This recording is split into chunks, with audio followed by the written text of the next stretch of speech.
Divyavani, Divyavani, Divyavani, Divyavani. My dear brothers and sisters in Christ Jesus, my friend had a thirst for the divine. He mistook this yearning as a desire for worldly satisfaction. At that young age, he mistook it. This yearning he had, a desire he had, the yearning as a desire for worldly satisfaction, he thought. So he was craving for wealth. He made sufficient wealth in his life. By his hard work, he made good wealth. After accumulation of wealth, his inner desire, his inner yearning, his inner longing was still there. He found that my yearning is still there. Then he gradually realized his mistake. His yearning is for the divine and not for the worldly satisfaction. And this desire can only be satisfied by our Lord. Therefore, prayer, Holy Mass, meditating on the Word of God, he satiated his thirst. You know what? His life was transformed gradually. Jesus offered him not just the comforts of life. Jesus offered him lasting joy and peace by God's presence in his prayer life. This is what Jesus is giving to the thirsty soul of the Samaritan woman at the well, Jacob's well. Jesus meets the Samaritan woman at the Jacob's well. And this is what Jesus is giving to the thirsty woman, the thirsty soul of the Samaritan woman, and quenches her thirst. My dear friends, the people around our friary in a mission station is to put their garbage in a place. All the villagers used to bring and put their rubbish in a place. An aged man used to pick some things from this rubbish. He used to make some beautiful, marvelous items with fascinating designs from this rubbish which people used to put in that place. From these picked up things, he used to make beautiful, marvelous items with special, beautiful designs. He made these valuable things from this rubbish and used to sell them on the roadside, and people used to buy.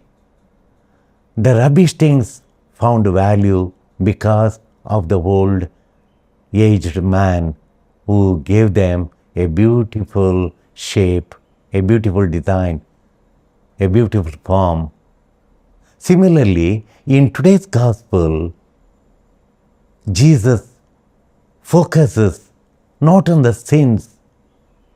Jesus sees the good in all of us, the good in our soul.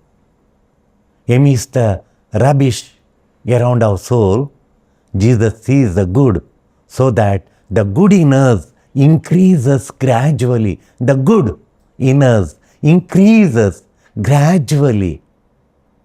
And the weakness of sin starts diminishing, gradually diminishes, and the good grows and multiplies in us. In today's gospel, Jesus said to the Samaritan woman at the well, "Give me a drink." Rummaging through rubbish so as to find something of value in her. In a sense, this is what God does in all of us. There may be some rubbish in us, but Jesus sees the valuable in our soul, the valuable, the good, and He focuses on the good in us, and that good grows, the good multiplies. That's why that Jesus always desires to see the good in us. When we turn to Him, He sorts through our sinful nature so as to point to the goodness and beauty of the child He created. He says the goodness and beauty of the child that God created. This is meant to uncover and then heal all is weak, what is defective, what is sinful in our hearts of His people. To bring out the good, the strong, and make the strong much more stronger.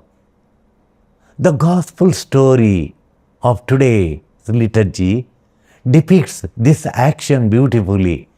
Jesus focusing on the good, not on the rubbish of the sin, so that the goodness in us may multiply, bear much fruit.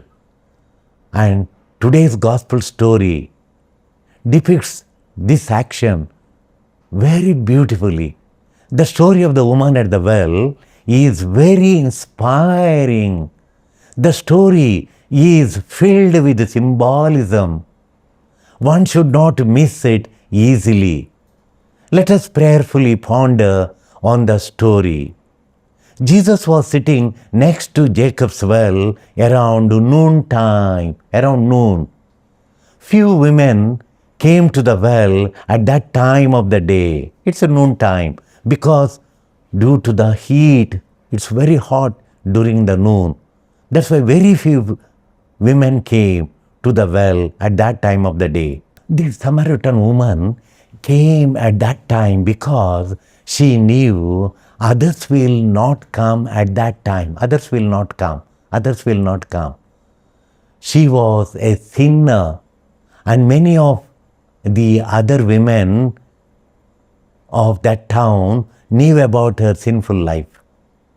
Other women of the town knew it. That's why she was avoiding them. To avoid them and avoid feeling shame, she came at that point of the time, at that point of the day. Let us consider the sufferings of this woman, the suffering this woman endured because of her shame over her sinful life, the embarrassment over her sinful life, the embarrassment, the pain, the shame she had about her sinful life. Let us consider her suffering. As she came near the well, Jesus asked her for a drink. She was surprised. She was a Samaritan. Jews considered Samaritans as ritually unclean. For that reason, Jews could not drink from their vessels. They could not drink from the vessels of the Samaritans. But Jesus broke this unholy custom. Jesus broke this tradition. This custom Jesus broke. He looked at her compassionately. He looked at her as a daughter of God. He looked at her compassionately as she is a daughter of God for Jesus. She was not a sinner, but a daughter of God with dignity, with value. Daughter of God with dignity, daughter of God with value.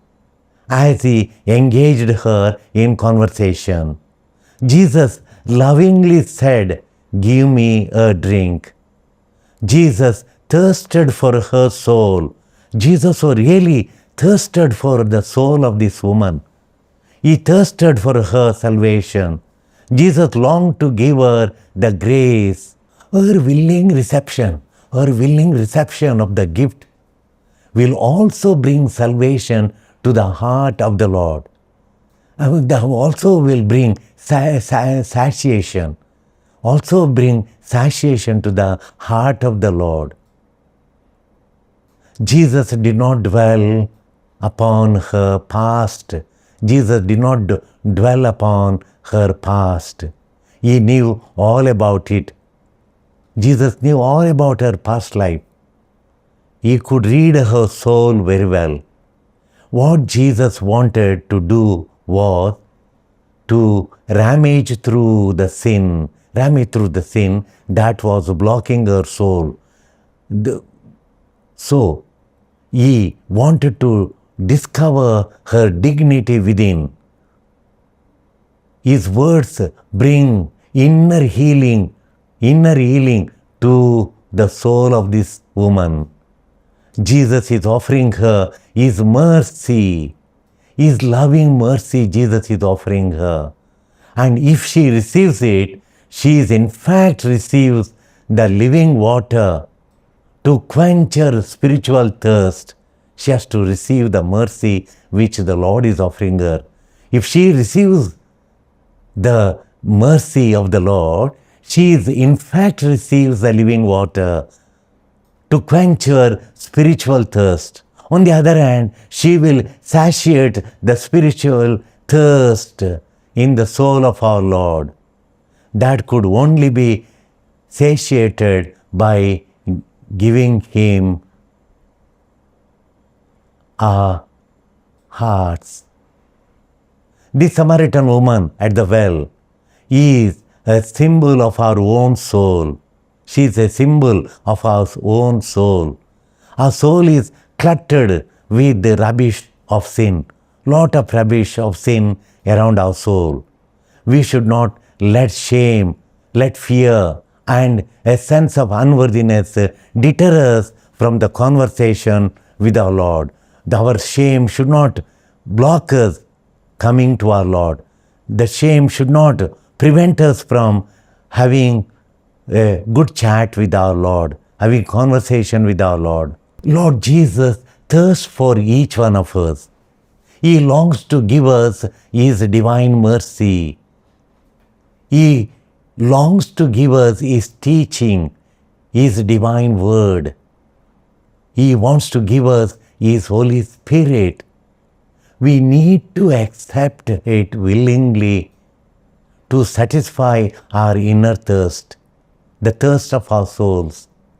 When we drink the water of His word, when we drink the water of His Spirit in the sacraments, when we drink the water of His presence in prayer, when we drink the water of His grace in serving the needy people, we will never be thirsty again. We will never be thirsty again.